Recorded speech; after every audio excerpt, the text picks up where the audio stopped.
the Inspiring Men podcast is conversations with me, Dean Dampney, alongside inspiring men, showing us how they've become everything they can be and showing you everything that you can be as a man that you are. The name of this, of what we're talking about, is called Inspiring Men. You are an inspiring man, which is very much a big reason as to why you're here. But even more so, it's about trying to inspire men out there, people generally. I want to inspire everybody. I want you to be able to inspire everybody. But it's you and I are men, and specifically, I'm really trying to fight for men to find themselves and to find their happiness and their peace. Yeah, at the moment. A noble quest. It's funny that I've arrived at this. I really identify with it. Great. And I think in my work and recent experience of the last few years, sort of transitioning to a period in life that's going from, well, not being a father to being a father, for example. It's big transitions, which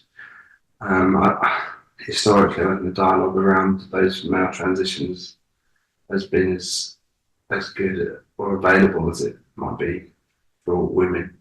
Yes. Probably for the fact that women are better at raising concerns than us and talking. We suggest to ourselves they're better communicators. That's what men say, right? Yeah, exactly. We're sort of entrenched in those archaic thought patterns around it. But it's not as easy for men to access support of other men or community at large. It's not the dumb thing. Oh, man. I think we're getting better at it. Forums like this, fantastic. Yeah. But it's not easy to access. I agree. Culturally, it feels to me what I'm seeing is that on an individual to individual basis, men are saying, "I've got no one, man. Like if I end up separating from my partner or getting divorced, apart from work and my family, I've got nobody in my life, and I don't feel like I've got any other men that I'm close to. In other words, I'm going to be all alone." And so if that's the experience when they're projecting, those worst case outcomes in their mind, the fact is that they're living in that world already. And so many of us as men are living really, disconnectedly or not interconnectedly with other men. I think so. And seeing it clinically and discussing it with other guys is an issue for a lot of people, I think.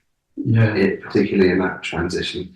And I think, again, playing into what we perceive to be our role when you go into becoming a new father, you're the provider, and so you go and immerse yourself in work that much more, and then you have a home life and a work life, and a whole part of your identity dissolves. It's quite hard to reconcile the two. Yeah. Not that there's resentment around that. I think it's just a bit destabilizing, and a bit confusing. What is the identity that we generally identify with as men before becoming fathers and entering that new stage? Where does that identity get born, or what do we associate our identity with at that point? I think it's really different for everybody, but typically part of a tribe. That's it. We're stronger tribe. Yeah, we've got stronger social networks, right? Yeah, exactly. And we're provided for, kind of going through school, might be part of a team. Yeah. A group of buddies. Even if you don't have a huge connection, you're sharing that space and time. Yeah. And then you just become a little bit polarised, I think, towards the circumstance. And it's hard to sort of rationalise it and process it. You're just kind of out on the limb with all these tasks and responsibilities. And there's not really time to afford to catching up with others, and also the sort of means for interaction evolves as well. Such that you're time poor, and my experience, I'd go for beers with friends at the weekend after playing sport with them. Yeah. You don't have time to do that, and you don't really have time to go and have a few beers anymore because you can't suffer the hangover because you've got to be on for looking after the children. So there's sort of shaky ground about, what is the means of our connect? How are we going to connect? Time. It's really shaky, but it's not quite the same as going and having a few beers together. Yeah, because we're not getting to the club together. We're not getting loose, so we're not getting just that desire dies as well. So it's this whole weird recalibration process, and it takes work. It takes work to come to terms with it and be okay with it.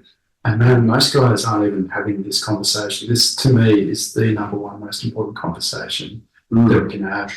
4 or 5 minutes in, let me just say, with the reference to the word that you used, clinical, or I want to introduce you as not only a clinician, a physician. Is that correct? You're not a. Are you a physician? Well, general practitioner. A GP. James Walker, everybody. Dean Dampney, GP, DD. They're my initials. They don't stand for any title. JW, GP.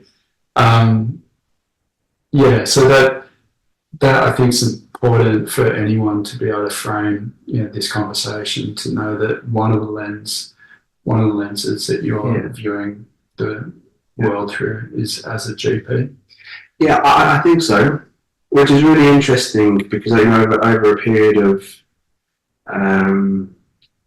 probably it's been now 10 years or so, there's enough time to observe patterns of behaviour in demographics and subtypes, as you well know. Man, we really share that trait that we're both very pattern oriented in my recognition. Absolutely. I guess the whole of medicine is sort of based on this platform of pattern recognition and diagnostics. But when you have the sort of lived experience of seeing people in the same position again and again, you can't help but sort of assimilate these realities about what groups of people experience as they progress through life. Yeah. Which is amazing, and I agree. It's really fortunate as well because it helps you process and normalise things. So you think, there's a lot of the guys in this situation having those feelings that I was feeling, and it's all right. Yeah, maybe that's okay. This is something that we're all experiencing. So it's not me. It's us. Yeah, this is the thing. So I get the privilege of being able to have stuff affirmed, which is a tool for me to get through my journey. Yeah, so that's very fortunate. Oh, that's so cool. I see and feel into that in exactly the same way. Yeah, it's great, but that doesn't necessarily mean I'm able to help. We've recognised the pattern, which is wonderful. It's affirming that we now know that we're not all alone in this situation where we're representing disconnection as men culturally in this world today. Coming full circle, though, when being able to see those patterns and identify them and recognise that there is a shortfall in service provision and areas where guys can just go and be and reconnect as a group, and so things are starting to change. Is that what you mean, James? Well, I'm just enjoying the fact there's more conversation about it. Okay. And just sort of saying, like, aligning with, you finding yourself in this position where you want to advocate for men's health, and it's the same. It's an area there's lots of areas that are lacking in provision, but this is certainly one of them. Yeah, for sure. And I'd like to help improve the conversation. Which is great, and hopefully, that's all I really hope for at this stage. For us to feel, for us as men, generally to feel brave enough, or to feel like we can be vulnerable enough to have these conversations. What's going on? I feel really lonely, or I feel alone, or I feel disconnected. I'm not able to share like I used to before we had kids. Yeah. I don't want those conversations to be happening. I think that is the first port of call for us. Yeah, definitely. I think I don't know how the best way to facilitate an organic transition out of that state is, because when we're younger, you can passively turn up and play soccer, and then you bond because you're on a team together, and then you talk about the game and you've shared something. Yeah. But how do you take someone from feeling lonely to find a platform for them to be comfortable in doing something they enjoy doing, where they can connect and develop relationships and feel safe, and we're acknowledging that takes time anyway. Yeah. It doesn't happen like that, and it's clunky a lot of the time. Get out of the gym and you meet some people. Yeah. Go and join the soccer team. I know that they're in your 40s or mid 30s or whatever it is, but they're all a bunch of good guys. Yeah. Wow, that's really scary. Yeah. Oh man, like the funky thing is I think about this stuff all the time, but I still haven't actually got an answer to that. Yeah. I personally work, as you already intuited, so organically, so it is just one step in front of the other. Oh, this just happened. I'm still really at the conversation point where I intend for there to be results, to be outcomes out of those conversations that show us the way. I haven't seen what they are yet. When that guy comes to me and says, I'm scared out of my wits of what's going to happen when I'm alone next week, through the next month, and for the rest of the year, etc., etc. Yeah. I don't, I'm vulnerably saying out loud, I don't have an answer for him either. And that's really, really hard. You and I have both got, go-to strategies that, may or may not work, but they're definitely not feeling really strong. The one thing I do want to put on the table is that these men's circles in various formats, from basically Men's Table, which is a huge Australian initiative. Yeah. A little bit more of a formal or less fire pit oriented experience for most of those circles. But there are definitely circles of men coming together and doing exactly this.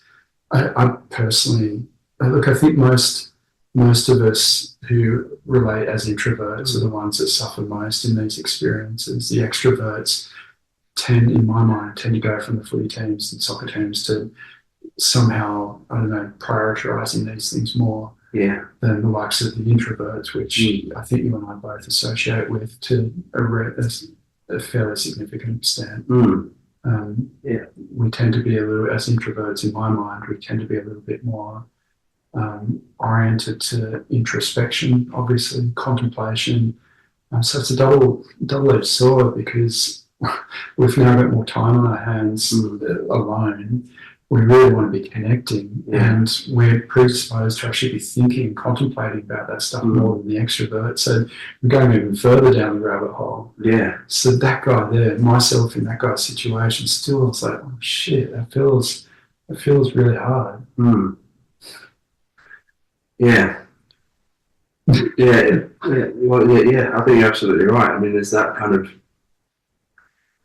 personality typing as well, which is so it's not sort of one size fits all. Solution. Absolutely. I do want to just wave a little, put a post in the sand and say, when you mentioned going to the gym, we've mentioned three things in this conversation so far: teams, gym, so exercise, sport, but in a collective tribal sort of scenario, as opposed to just pumping weights on your own. And the last being the men's circles things. Let's just make sure we've got all bases covered. Is there anything else that comes to mind in terms of, if you're that guy in that situation, or not even that guy? No, how do we connect? I think take alcohol out of the equation as well, because I'm happy to say it's great to have a beer or two, or 10 or 15. I don't really care, but it doesn't feel like a long-term, really healthy, sustainable way to connect. No, and maybe it's just for the time in one's life when you realise it's really not helpful anymore, or if it's just sort of a cultural shift now in the time we find ourselves in. Exactly. It's just not is not being used as much. Yeah. And it, you know, even back in England, people just don't Really go to the pub quite as much as they used to. interesting. Certainly my friendship group. So Interesting.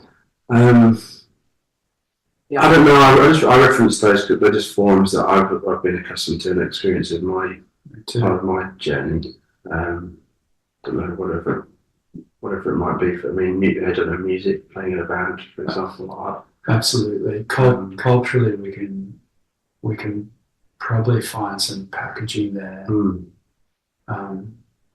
Man, like for the artists, for the creatives out there that aren't sport oriented, and they're not tribally oriented, so that rules them out of all the teams or the gyms, the men's circles. Creative introverts or otherwise, but creatives, it's hard to be able to find an area for them to go and congregate. Yeah, it's difficult. In the meantime, however, my mum always used to say, she's a school teacher, and when kids would come up to her at break time and say, "Oh, listen, you've been wanting to play with them. I want to play in their game," and she'd say, "You just try and do something that you really enjoy doing, and you'll be immersed in it. And before you know it, people will be coming to ask you if they can play with you because you're enjoying yourself so much." And she'd translate that, you know, to us as a parental lesson. I like that. She'd just say, "You just immerse yourself in something, and you'll get so involved in it that the energy that you generate will be appealing to others, and people will come and want to be involved in what you're doing." And it's true. It's sort of attractive, I guess, when people are really into what they're doing, or obsessive or passionate about something. Yeah. Which is what she's trying to instill. So the other thing is, I think, for example, the situation we were talking about, whereby you progress into parenthood, you find yourself out on your limb. I guess the first thing is recognition that it's a part of life stage. It's not a terminal diagnosis. And strengthening yourself or equipping yourself with the skills to say, or the knowledge to say, this is temporary, it's uncomfortable, but in discomfort I grow, and it's going to be okay. And I've got beautiful children and a beautiful family and wife to look after, and that's my role, and that's okay. And it doesn't mean that I'm not going to reintegrate and develop relationships again. So maybe the learning is developing resilience through that period, and immersing yourself in rituals that sustain and edify you. Yeah. And could you give me a keep you engaged? What kind of rituals come to mind straight up? Whatever is in terms of whatever you get passionate about. Perfect. Yeah. You know, I'll take that. Be that getting up at 4 o'clock and doing 100 push-ups. If you get a hit from that, meditation. Yeah. Sitting in the ice tub. Whatever it is, if it's 5 to 10 minutes a day or something that really gives you a hit of joy, and it's personal to you. Yeah, it might be playing music, it might be playing your own music or listening to music. It should be juggling. Just something that gives you headspace and allows you to develop something about you. There's solace there, and it's sort of in waiting for that connection or the opportunity to reconnect or find your forum. At least you can still be developing yourself and not going down a pit. That's what I'm into a pit of bleakness. Yeah, we don't want pits of bleakness. Yeah, no one wants pits of bleakness. But I think even having the opening up this discussion gives you some insight to know that it's temporary. It's not forever. Absolutely, and I would actually suggest, paradoxically, perhaps the forum is something that you're no longer searching for once you allow yourself to accept that in the here and the now, that this is only temporary. Without getting too esoteric on it. That tends to be the case. I'm trying to tie a few not so loose ends, but a couple of these threads together, James. It feels to me like we're perhaps speaking to certain people out there, to a certain subgroup of the men out there that are probably more inclined to be more introverted, possibly be more creative, more solitarily inclined. Yeah.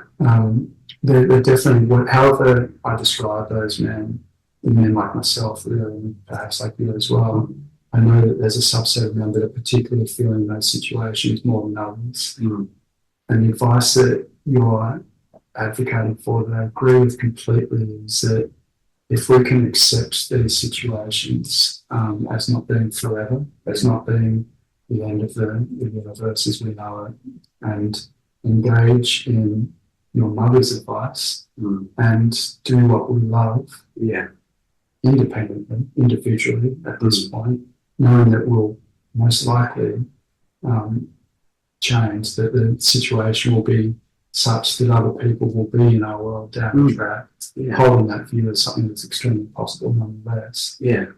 We're good to go for, let's just call it a time frame, 24 hours. And then we can extrapolate that into the next day and the next day and the week and the week after.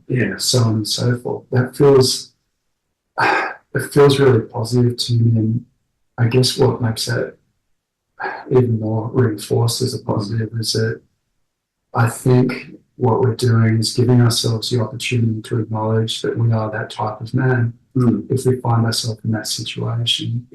And that in accepting that situation for what it is, we're also accepting ourselves for being the type of person that we are. So we're no longer fighting this cultural premise that we should all be going out and hanging out in clubs and groups and tribes and raucous groups doing this, that, and the other. Maybe that's just the kind of man that you are. And this is the psychotherapist in me speaking. If we find ourselves in a situation, no doubt uncomfortable and challenging, I would suggest, my belief is that we're here in that situation, we're in that experience to be able to learn and to grow, like you said, through which things change, obviously. And the original problem is redefined into something that's hopefully no longer a problem. I think so. I think, like you say, acknowledging that is key. And I think something else I've become aware of is that maybe part of our condition is that you want but you haven't got. But a lot of the time, if you break down the realities of how your life looks, most people have got work, which is a fundamental responsibility and essential to earn money and exist. Your kids have to be looked after.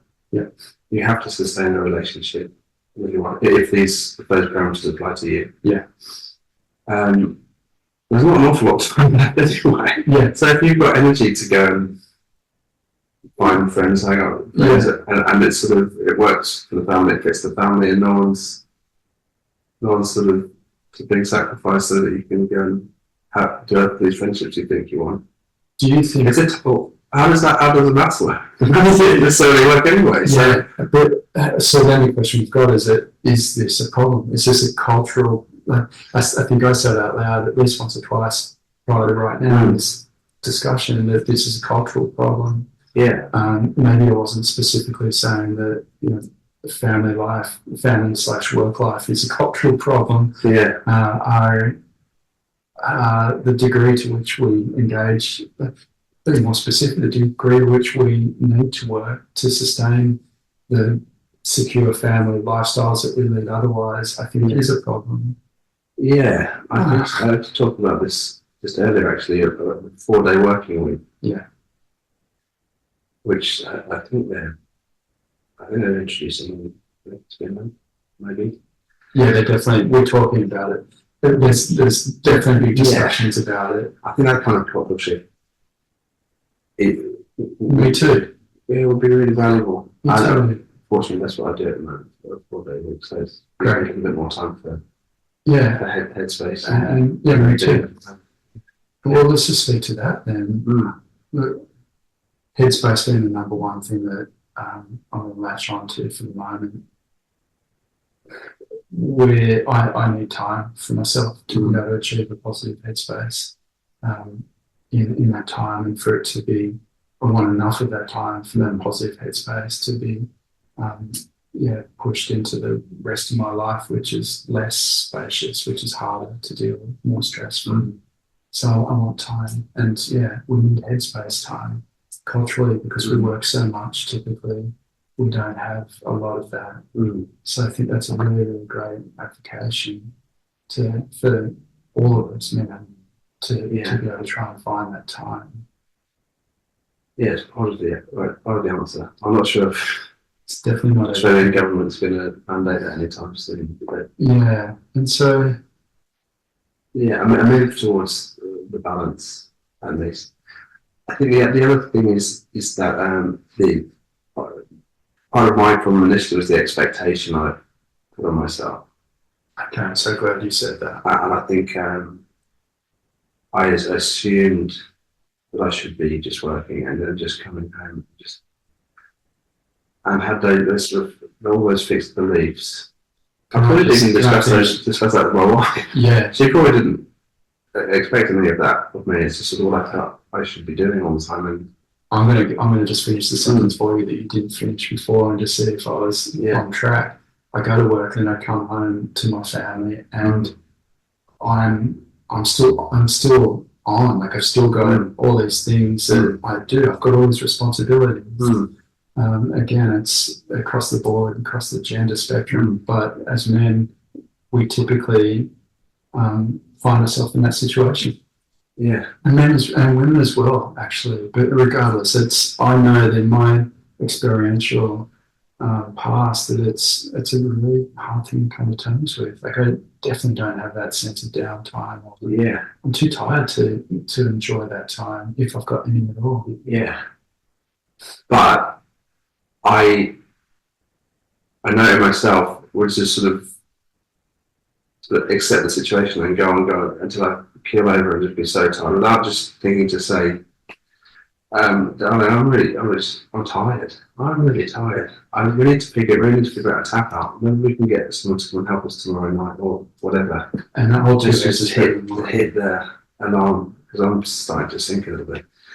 But I didn't do that. Just kind of keep going till you absolutely nailed, and then you start to sink, and it's a big problem there. Yeah, and so generally speaking, what I'm hearing all the time from people I'm working with is that the problem is around the expectations that we're led to believe we should be upholding. So that's your individual experience. It's mine as well. It happens to be the individual experience of pretty much every bloke that I work with. Yeah. So expectations is a problem. The second part to what I heard then is our vulnerability as men around expressing that, because one, I hold the view that we're actually culturally very invulnerable, that we're not actually showing our weaknesses. We don't feel very comfortable showing our weaknesses, particularly as men. Yeah, I think, and that's a double barrel problem. Yeah, we've got a big problem. Yeah, and we're not even prepared to share that with our beloved, with our partners. Yeah, shit. And then the thing that we feel like is going to be beneficial from sharing, just to make sure that we extrapolate this out all the way, is that two heads are better than one. That old cliche. Good reason why it's a cliche, because two people can create more solutions than just one person all the moment in the land of fear and unfulfilled expectations. Yeah, we need each other. Yeah, really. We want to be with each other. Yeah, I really think that communication thing. I thought I was quite good at communicating. You're a smart guy, and you've got good. And it took ages after having kids to figure out that if there's an issue, I just have to say it. Yeah. So my wife's not a mind reader. Man, I know. And it's as simple as that. Just hold your hand up and say how you're feeling. Don't you think, James, that with those expectations we place in ourselves, for people like you and I, whatever that means, if you relate out there, you know, it's about, for me, I just don't want to feel like I've let down the team. I want to feel, I have a feeling when I've done that, and I still have an inkling and energy within, when I'm wanting to say, hey, I want to time out, tap out, this is too much, that for whatever reason I feel like I've just got to keep on going. And it's an energy beyond logic for me, really, because I know that in every one of these situations, the response will be, yeah, you've done so much. If you're fucked enough to actually say you need time out, take that time out. But we're always scared to. We don't want to do that. Because everyone's just, I feel like it's because everyone's just moving so much. We see everyone doing all of them. We assume that anything less is not acceptable. I think we're always aware of what our shortcomings are, what we haven't done, what we haven't accomplished. Yeah. And when you're in that situation, there's always, well, I mean, we're referencing this sort of home situation. Yeah. But there's always work to do. There's always more jobs to be done. Yeah. And when you're, like you said, you're kind of committed to other dependents. Yeah. You feel like you got to honour that and keep chasing the jobs, and it's destructive. James, Can be destructive. When you've got patients, they come in and say, I just never get to the end of the to-do list. And I too have my clients that do the same. Because you and I both have our to-do lists and we both relate to that experience. Do you have advice do you have a go-to strategy for people that suffer not being able to ever get to the end, feeling like it's all too much too often? Well, I think I normally say, you have to be the best person for those around you, to serve those around you. You have to be the best version of yourself. Yeah. And for me, that means I need to exercise, I need some headspace. Yeah. And I need to be clear on my purpose, what my objectives are, and how everything's organised in my life. And is it of value? Is it in alignment with where am I in integrity with my values? And if I feel like I am, and then my cup's full, and then everyone else gets the best version of me. And so I say, I think it's important that you make sure that, nutrition's on, you're getting some exercise, sleep, you're sleeping well, and you've got some purpose, you've got clarity around what it is that you're trying to do in life. Do you want to contribute? What are you trying to contribute? What's your objective? And I think it's well documented that the predictor of longevity is if you have a purpose at any stage. So it's important to have a strong sense of identity, be that as a parent or in your line of work, or an objective that you're striving towards. So yeah, sorry, but just trying to build up that framework. Just have those pillars in your life. I wish I was so you could hang your life on. Man, whenever I'm in a given situation, in that situation, for instance, where someone's like, hey, I'm never getting to the end of my to-do list, I wish I had a response that was so clear. I know that whatever response I give in any given moment of time feels really clear for me. This is me actually telling you that that's how I work. That's how I know I am. That's also me reflecting back to you that was a really succinct list, strategic approach to finding fulfillment, and it's exactly the same approach that I've structured into the men's mind body. Of course, yeah. I can't. It's funny. I've revised the guidances that are part of the course in various formats, just really to get it from an audio to a written format. So I have done a revision of these guidances that I'm advocating for, but they're still quite loose in my recollection in terms of exactly what stands where. What I do know is I'm pretty sure the first part of this 12-week program is for the men to, just for the people, the participants who are men, to actually reflect on who they are, which I consider to be, I think, preliminary to, or at least a foundation to extending that into what is our purpose, what do we value. And in fact, I say it as one and the same. Who am I is really a statement as to what I value in my mind. And I really completely reinforce that notion that if we can actually articulate clearly, clarify to ourselves what we value, and unfortunately it's more complicated than that because we have to articulate or clarify what we value relatively to the other values. That's where it gets tricky, right? Yeah. You know, I really value surfing. Yeah. But that's not enough for me to go, sweet, I'm clear, I really value surfing, because I don't value surfing 40 hours a week. Yeah. And nor does my partner, and neither do my kids, nor my colleagues or anyone else. Yeah. So we have to understand clearly how much we value these things, and part of that apportioning, qualitatively at least, is with reference to time to some extent, let alone, what you said before with regards to purpose. I think once we put that stipulation on our values, does this allow us to live with purpose? Do I value this as part of my life purpose? That little extra bit seems to help bring us closer into clarification, at least for me. Yeah, I think so.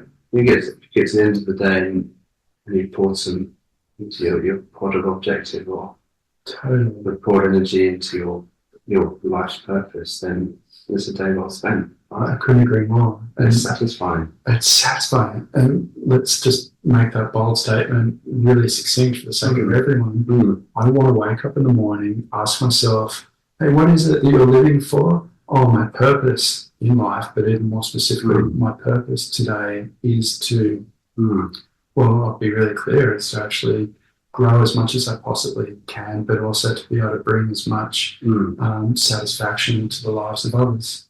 Yeah, that's what I'm holding on to for the moment, and that really helps me when energetically. And I say that more often than not as well. That to frame things in a feeling sense is enough for me. It doesn't have to be something that ticks off the bullet points or ticks off the boxes and to-do list. If I can feel like I'm helping others, that for me is deeply satisfying. And how much I feel like I'm in the energy of that throughout the day is a little bit less important to me, as long as I know that intention is firm at the beginning of the day, and I can get to the end of the day and reference my day, looking back and go, I feel like I did enough. That's perhaps enough for me to say that I did enough.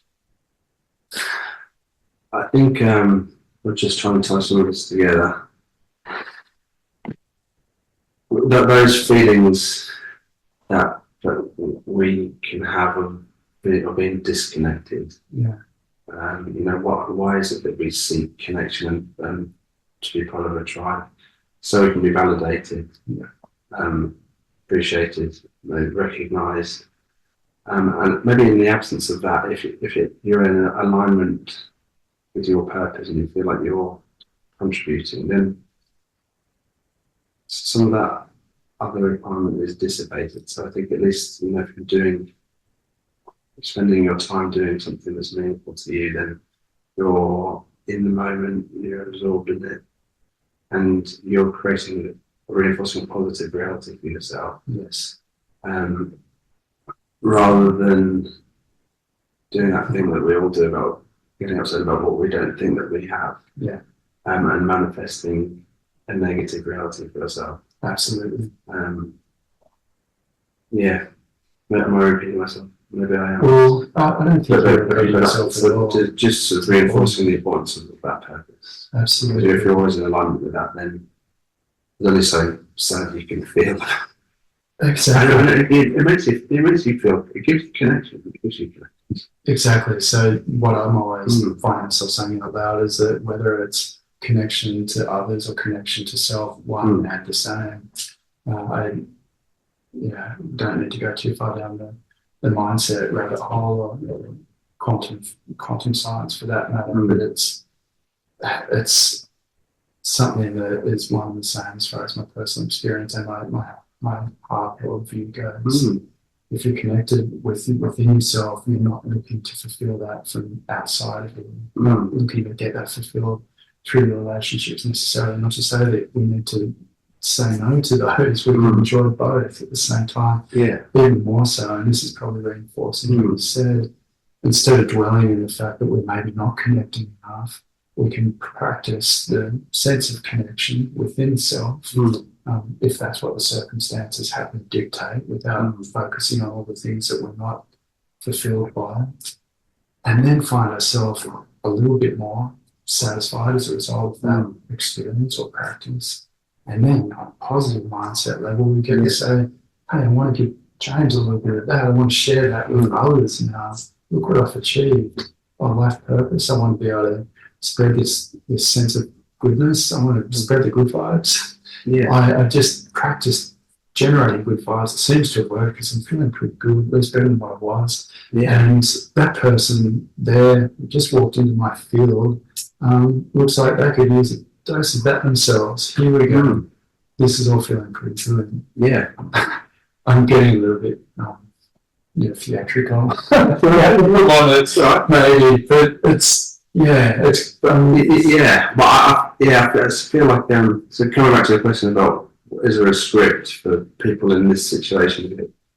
I think it's validation and having those 4 or 5 pillars is important, but equally you don't necessarily just I'll just jot those down and I'll just go off and do that. Yeah, it's not a prescription. It's a process of evolution.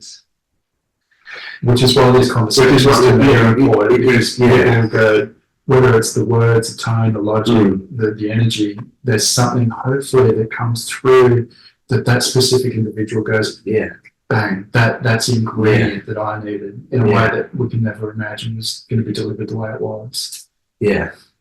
And that comes back to the shared spacing and the forums for coming to those realizations. So you can have these conversations, but also the accountability.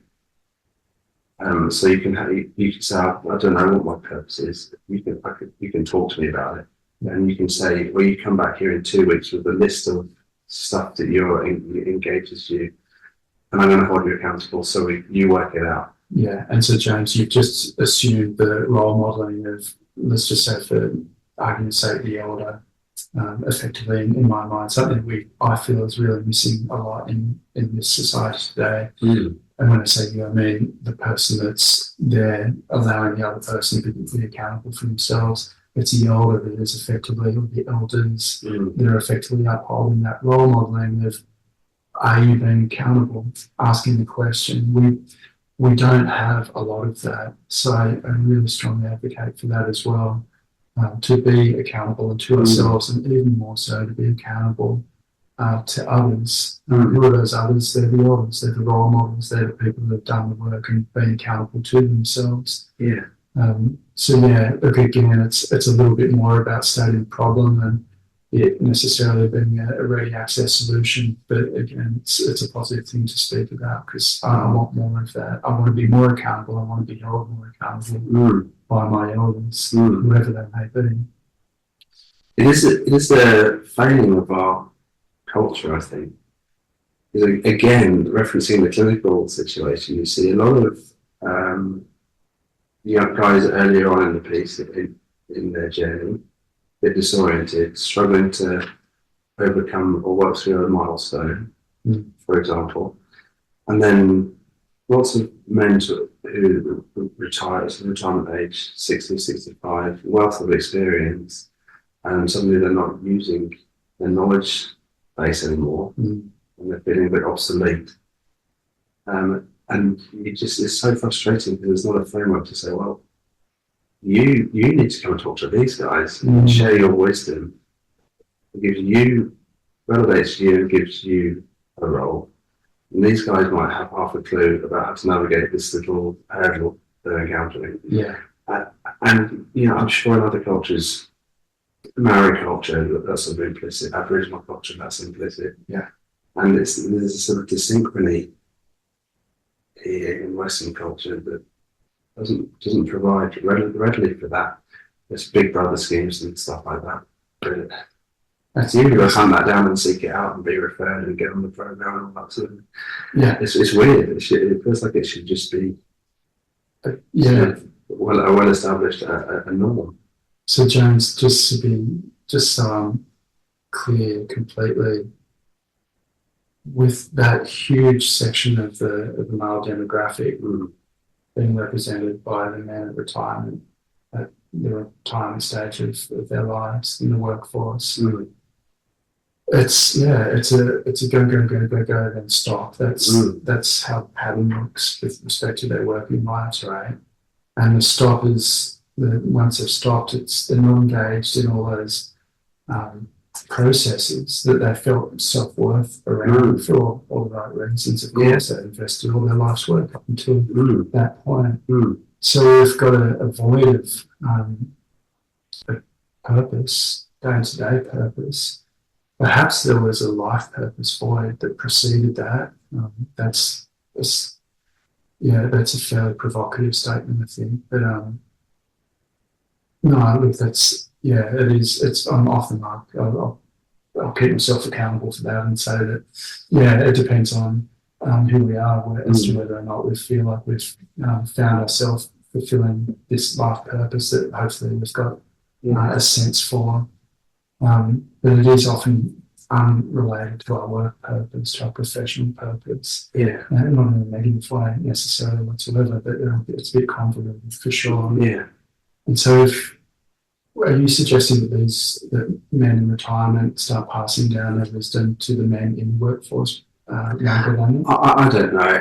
Again, it's just another pattern I observed. And I just feel like they've got age and wisdom. And a lot of the time, very accomplished. And evolved skill sets. And you think, absolutely, if nothing else, if you could talk to these people about how you navigated the territory after you left school and you weren't sure what field to work in or how to inspire yourself where to go, I'm sure you'll be able to offer a lot.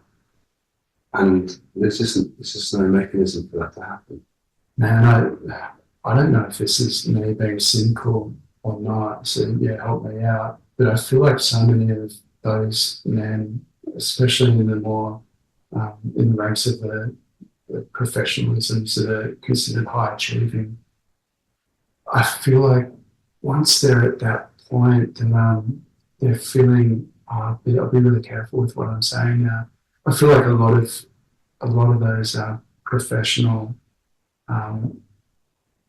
skills and the skill set that they've adopted throughout their profession, that they've learned throughout their professional lives, aren't necessarily as relevant as they thought they were during the working life. So I feel like there's a little bit of a disparity or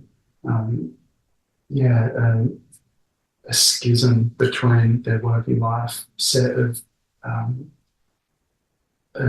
values and their post-working life. And I feel like that leap is almost what leads to them having a realisation that perhaps that schism is something they should have looked at earlier.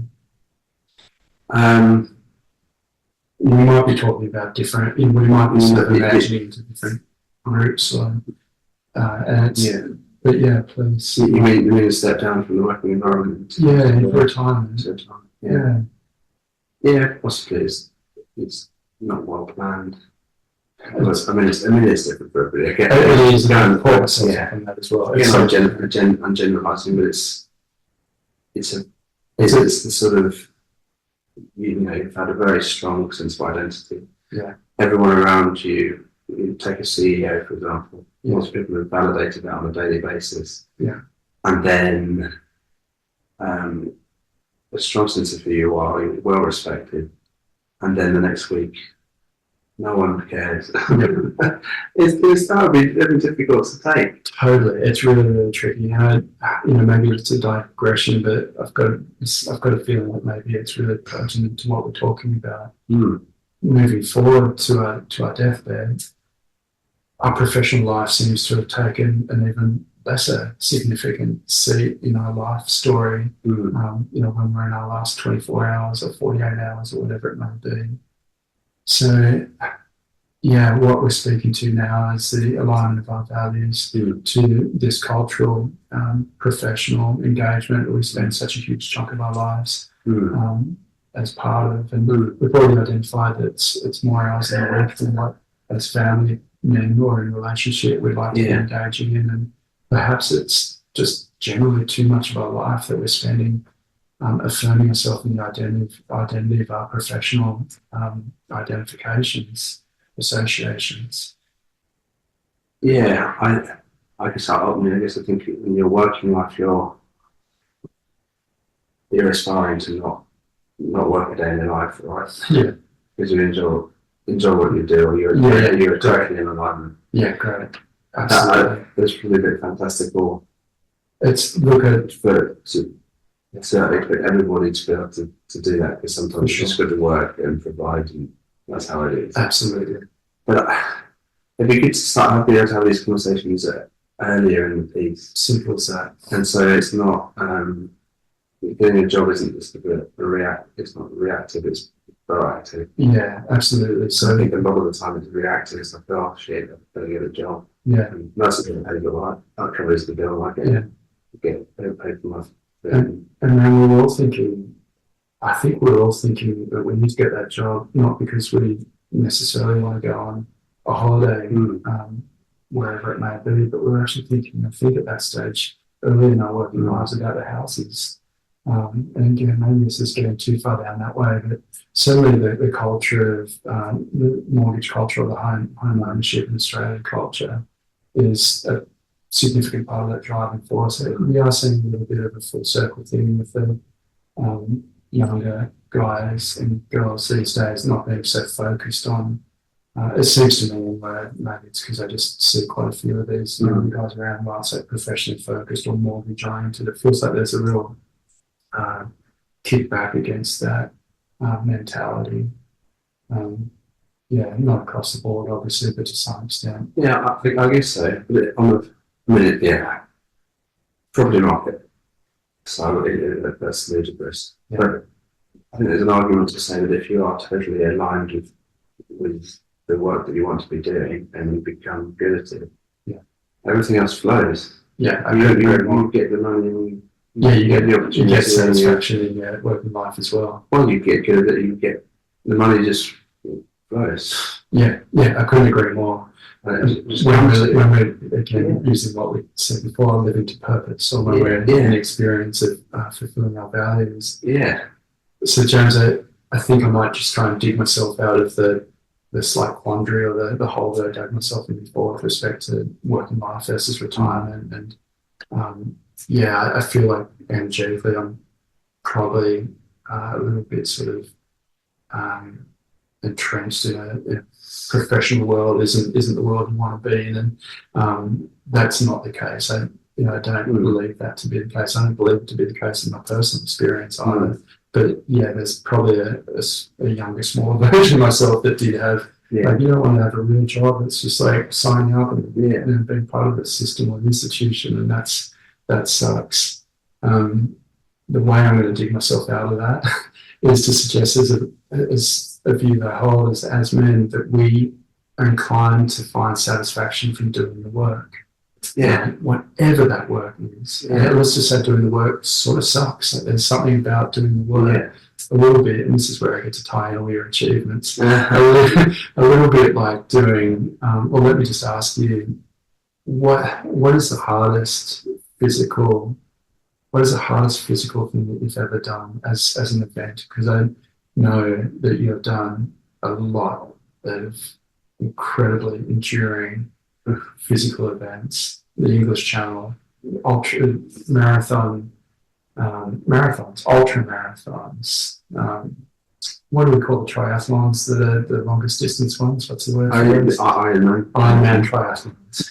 A 7-day ultra marathon across the Sahara. Yeah. Okay. Except I know I've missed so many. So just for everyone out there listening, who's basically got their weapon detectors on high alert, they're pinging off the charts right now. From what I know that you've done, from the physical enduring challenges that you've done, I'm making this association that you know about doing the work. Yeah. Okay. I want one quick example of an endurance event that was really fucking hard, because I love that stuff. I love hearing about it. I love being in that space myself, although I haven't tested those realms to the extent that you have. I think it's always relative. What's the hardest thing you've done? English Channel. Okay. I would say English Channel. Okay. Why?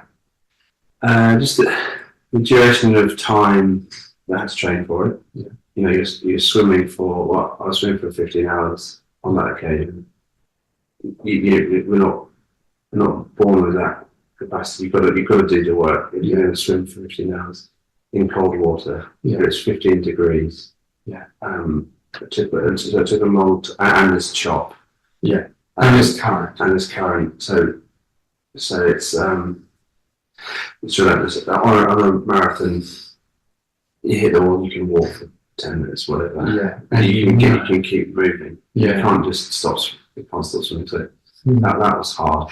And it was a long period of weight gain, cold acclimatization, and getting the distance. That was so. Yeah, to answer your question, that was the hardest thing. Incredible. The hardest challenge. I assume that you succeeded in finishing the Channel crossing. Yeah, 2013. Okay. Congratulations. Thank you. Yeah, and that's super sincere.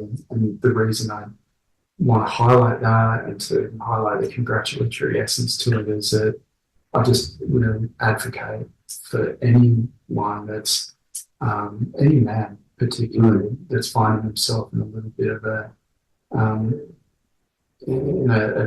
what was the word that we used before? It's a dark pit. Was it dark pit? A dark pit. Yeah. Anyway, we know what we're talking about. Yeah. Anyone that's feeling, any man that's out there feeling like things aren't anywhere near as satisfying as they want them to be, doing work is a really big thing that I speak to and advocate to all the time. In whatever flavour it works for you. But it intones for me doing stuff that actually sucks in a little bit, including perhaps working for a long time doing a certain job. How can that possibly be beneficial? We're asking ourselves, how can this bloke here suggest to me that swimming, for hours and hours and hours a day in cold water with all the threats and discomforts and everything else be possibly good for me?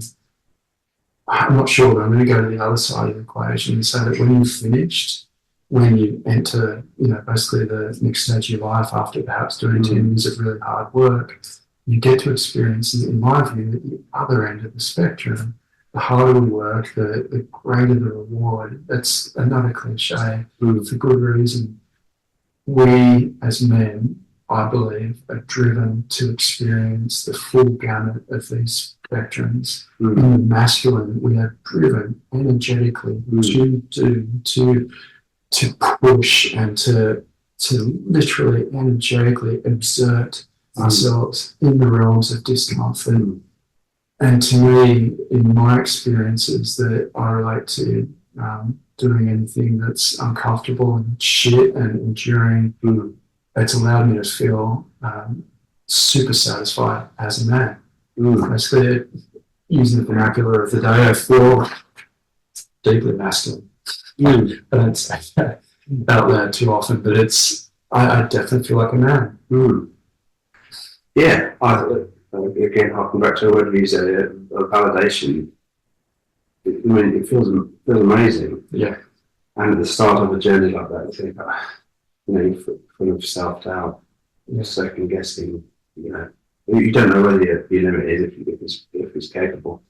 And you step on the wall, actually pitifully crawl, drag yourself onto sand at the other side. You think, wow, that was possible. So what else is possible? Yeah. And okay, well, I've proven something to myself, so I can really, another depth to believing in yourself. Absolutely. Translate like you say, the reality of one arm at a time. One, just keep moving, and then you get to the finish line, and you've got through it. And any dark time or hard time, you translate the lesson and just keep moving, and you'll get to the other side. I guess they're the lessons that you reinforce. Absolutely. And that's a strong imprint. We don't forget those experiences. No, what I hadn't realised at the time doing that is I sort of thought, gee, I'm not doing that again. Yeah, we'll say that for sure. But I didn't realise that it's not like wow, I've got my degree and now I'm done learning.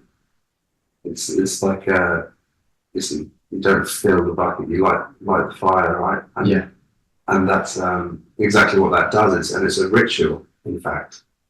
You understand that the ritual benefit of doing something like that,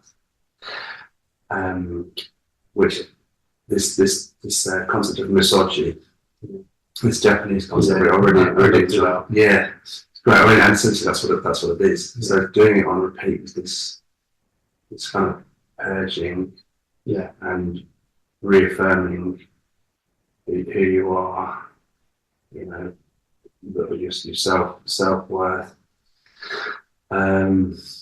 direction, you know, all those things right at the base of who we are, what our foundation is. Absolutely. Kind of, you see the strength to keep going, and it's like a recalibration. Well, that's from Sodi, isn't it? Recalibration of spirit, your physical self, your mental self, and again, emotional self. It's oriented in the masculine much more so than the feminine in my belief system. So in the masculine, as men, for most of us in the masculine, if that's where we're at, that ritual endeavor to endure discomfort has benefits that I'd actually say has been culturally, it's a word, skewed or culturally disavowed. We just advocate culturally these days for pleasure. Capitalistically, pleasure seems to be the token banner that everyone's trying to sell us. It doesn't work. We want the opposite. The pleasure's great at the other end, but we can't actually receive innate, enduring, lasting joy without experiencing the endurance of discomfort. And now we take pleasure out of the equation together and say that all the short-term pleasures that we're actually really hankering for and feeling just disconnected to, because often we do associate pleasure with connection when we become joined in others and pleasuring ourselves with alcohol or lots of laughs in whatever way it comes. It's great, it's a rise, but it's not enduring, and it's not what seems to really manifest in our soul for the period of time that we really want to be imprinting ourselves in the right way. In my view, I'm stoked that's a message that's come out of this, and it's funny, man, because I'm wrapping it up now too, mindful of your time and mine. But when I read your list of accomplishments, I was aware of most of them already, and I know from through that lens a little bit, particularly watching everyone do the Zoom summit event. And I feel like they know this is just part of your essence, regardless, which hopefully is an affirmation to you that I see that without having necessarily done English channel with you. I wasn't sure if that would be something that would come out or if it was even necessary. Like if doing hardship is something that these guys need to hear about. I love the entertainment value of man against spirit. I'm really captivated and really just curious about how much we can push ourselves. I always have been. It's my greatest passion to explore that. It's now in the realms of the psyche just as much as it is physically. So I really advocate for applying exactly everything that we've just said with regards to physical endurance to the obvious counterpart, the obvious companion of the mental endurance that goes with it. And I'd say that's really what this is about. It's developing the mental endurance, or it's actually developing the comfortability in the discomfort of the mental continuum that allows us to feel relieved and satisfied. Yeah, absolutely. And I think referencing the objects which find purpose, if you can build in this sort of this challenge culture, and you have to be single-minded about accomplishing your objective. And that translates. If you're sort of single-minded about finding what it is that you want to do, what your contribution is going to be, then it's not going to just fall on the plate. You've got to keep chasing it and hone it down and work it out. But you develop the resilience, the capability of resilience. And the power. Yeah, because and when you've got a few to them, you have that affirmation to know that the answer will come, the end will come, and then you can achieve. And you can just take that into different tranches of your life. You will find the relationship that you want to find. Yeah. You will find the workspace you want to find. You know, whatever your goal is that you're developing this skill set to achieve. Yeah. You will find the spaciousness that you need, and it may have come through all those resilient practices as such that you don't need as much space, as much time and space as you're used to. It's resilience training and it's imperative. Yeah, I think so. Yeah. Fantastic. Thanks, man. Yeah, no worries. Thanks for talking. I did introduce you as James Walker. I know that. I'm saying that again. An inspiring conversation. Thank you. Really appreciate it. Thanks for having me. Pleasure. The Inspiring Men podcast is conversations with me, Dean Dampney, alongside inspiring men, showing us how they've become everything they can be and showing you everything that you can be as a man that you are.